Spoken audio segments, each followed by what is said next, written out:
Hi friends, HDMI input ഇല്ലാത്ത digital audio optical input മാത്രമുള്ള home theatre, sound bar, AV receiver അല്ലെങ്കിൽ മറ്റേതെങ്കിലും amplifier ഉപയോഗിക്കുന്ന ആളുകൾക്ക് നമ്മളുടെ കയ്യിലുള്ള ആമസോൺ ഫയർ സ്റ്റിക്ക് അല്ലെങ്കിൽ ME box, Android DTH box, setup ബോക്സുകൾ, പ്ലേ സ്റ്റേഷൻ എന്നിവയിൽ നിന്നുള്ള HDMI ഔട്ട് നമ്മുടെ നിലവിലുള്ള ഒപ്റ്റിക്കൽ ഇൻപുട്ട് മാത്രമുള്ള ഹോം തിയേറ്ററിൽ കൊടുക്കുവാനായിട്ട് ഇങ്ങനെയുള്ള HDMI ഓഡിയോ എക്സ്ട്രാക്ടറുകൾ നമുക്ക് സഹായിക്കുന്നതാണ്.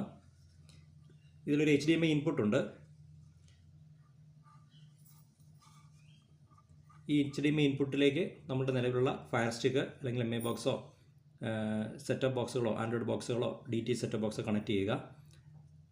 അതിനുശേഷം ഇതിൽ നിന്ന് വരുന്ന HDMI ഔട്ട് നമ്മുടെ TV-യിലേക്കോ പ്രൊജക്ടറിലേക്കോ ഏതെങ്കിലും വീഡിയോ ഡിസ്പ്ലേ ഡിവൈസിലൂടെ കണക്ട് ചെയ്യുക.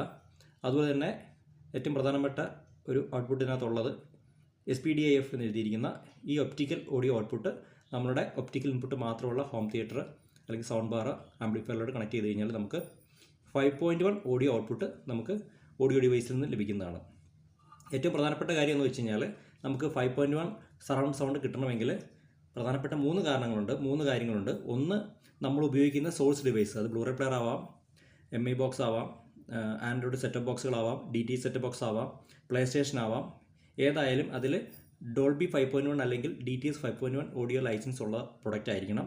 രണ്ടാമത്, നമ്മൾ പ്ലേ ചെയ്യുന്ന ഫയലുകൾ അതിൽ audio format Dolby digital 5.1 DTH 5.1 ആ ഫയലിൽ ഉണ്ടായിരിക്കണം. മൂന്നാമത്തെ കാര്യം, നമ്മൾ ഇതിൻ്റെ ഒപ്റ്റിക്കൽ ഓഡിയോ ഔട്ട്പുട്ടിൽ നിന്ന് കണക്ട് ചെയ്യുന്ന ഓഡിയോ ഹോം തിയേറ്റർ സിസ്റ്റം അതിൽ 5.1 ഡോൾബി ഡിജിറ്റലോ അല്ലെങ്കിൽ DTHോ സപ്പോർട്ട് ചെയ്യണം, ലൈസൻസ് ഉള്ള ഒരു ഹോം തിയേറ്റർ സിസ്റ്റം ആയിരിക്കണം.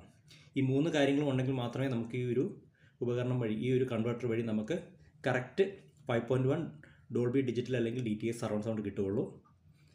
മാക്സിമം ഇങ്ങനെയുള്ള പ്രൊഡക്റ്റ് വാങ്ങുന്ന ആൾക്കാർ ഇത് നമ്മൾ ഉപയോഗിക്കുന്ന സോഴ്സ് ഡിവൈസുകൾ, അതായത് ബ്ലൂറേ പ്ലെയറോ, DTH സെറ്റപ്പ് ബോക്സ് അല്ലെങ്കിൽ ആൻഡ്രോയിഡ് ബോക്സ്, ഫയർ സ്റ്റിക്ക്, അതുപോലെ തന്നെ ഇതിൽ നിന്ന് കണക്ട് ചെയ്യുന്ന നമ്മൾ ഉപയോഗിക്കുന്ന ഹോം തിയേറ്ററും തമ്മിൽ ഒരു കോമ്പാറ്റിബിലിറ്റി ഉണ്ടോ എന്ന് ചെക്ക് ചെയ്തതിന് ശേഷം മാത്രം മേടിക്കാൻ ശ്രമിക്കുക. ഓൺലൈനിൽ നിന്ന് പർച്ചേസ് ചെയ്യുന്നവർക്കാണെങ്കിൽ എന്തെങ്കിലും സപ്പോർട്ട് ചെയ്യുന്നില്ല, കോമ്പാറ്റിബിലിറ്റി ഇല്ലെങ്കിൽ റിട്ടേൺ ചെയ്യാൻ പറ്റുന്നതാണെങ്കിൽ റിട്ടേൺ ചെയ്യാം. ഈ ഒരു പ്രൊഡക്റ്റ് ഞാൻ വാങ്ങി, കുഴപ്പമില്ല. ഞാൻ എൻ്റെ കയ്യിലുള്ള ഫയർ TV സ്റ്റിക്കിലാണ് കണക്ട് ചെയ്ത് ഉപയോഗിച്ചത്. ഇതിൻ്റെ ടെസ്റ്റിംഗ് വീഡിയോ ഫയൽ ഞാൻ ഉടനെ തന്നെ അപ്ലോഡ് ചെയ്യുക. Okay, thank you.